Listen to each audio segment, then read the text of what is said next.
क्या आपको मालूम है कि हज़रत आदम और नस्ल इंसानी की शुरुआत कैसे हुई?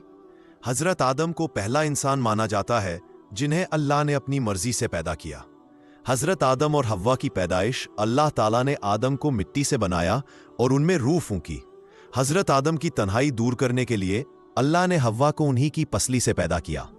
ये दोनों ही इंसानों के पहले जोड़े थे। जन्नत में शैतान के बहकावे के बाद अल्लाह के हुक्म से आदम और हव्वा को दुनिया पर भेज दिया गया।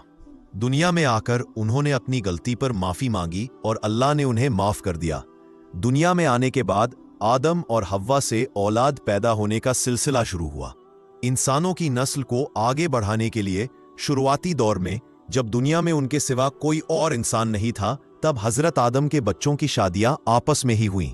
शादी का तरीका यह था कि आम तौर पर एक ही पैदाइश के लड़के और लड़की की शादी दूसरे जन्म के लड़के और लड़की से कराई जाती थी ताकि भाई बहन का सीधा निकाह न हो। लेकिन ये सब एक ही माता पिता की संतानें थी। इस शुरुआती नस्ल में दो मशहूर बेटे थे, हाबील और काबील। काबील ने हाबील को कत्ल कर दिया, जिसे दुनिया का पहला कत्ल माना जाता है। इसके बाद आदम के एक और बेटे हजरत शीस हुए, जिनसे इंसानों की नस्ल आगे बढ़ी और फैली। समय के साथ हजरत आदम की औलाद दुनिया के अलग अलग हिस्सों में फैली और उनकी संख्या लाखों करोड़ों तक पहुंच गई। इस तरह हजरत आदम और हव्वा से ही आज की पूरी इंसानी नस्ल चली आ रही है। जैसा कि आज के समय में रंग भेदभाव ज्यादा है, लेकिन हजरत आदम को पूरी इंसानी नस्ल का पिता माना जाता है। इस्लामिक मान्यताओं के अनुसार दुनिया में मौजूद सभी इंसान, चाहे उनकी चमड़ी का रंग, भाषा या संस्कृति कुछ भी हो, उन्हीं की संतानें हैं। इसलिए आदम से कोई विशेष जाति नहीं बनी, बल्कि उनसे पूरी मानव जाति का जन्म हुआ। समय के साथ आदम हजरत की संतानें दुनिया के अलग अलग हिस्सों में फैली। वातावरण, भूगोल, भोजन और जीवन शैली के कारण ये अंतर पैदा हुए।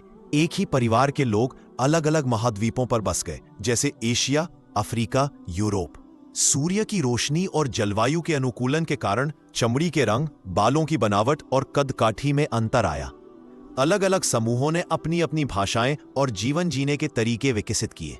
इन शारीरिक और सांस्कृतिक अंतरों को ही अक्सर नस्ल या समूह कहा जाता है। इस्लाम में यह माना जाता है कि अल्लाह ने इंसानों को विभिन्न समूहों और नस्लों में इसलिए बनाया। अल्लाह फरमाता है, ए लोगों, हमने तुम्हें एक मर्द और एक औरत से पैदा किया और तुम्हें कबीलों और जातियों में बांटा ताकि तुम एक दूसरे को पहचान सको। बेशक अल्लाह के नजदीक तुम में सबसे ज्यादा इज्जतदार वह है जो तुम में सबसे ज्यादा परहेजगार है। सभी इंसान हजरत आदम और हव्वा की ही संतान है। इन सभी इंसानों में अल्लाह की नजर में सिर्फ परहेजगारी ही सम्मान का असली आधार है, न कि चमड़ी का रंग या जाति। उम्मीद है कि आपको मेरी यह वीडियो पसंद आई होगी। ऐसी ही इस्लामिक वीडियो देखने के लिए हमारे चैनल को सब्सक्राइब करें।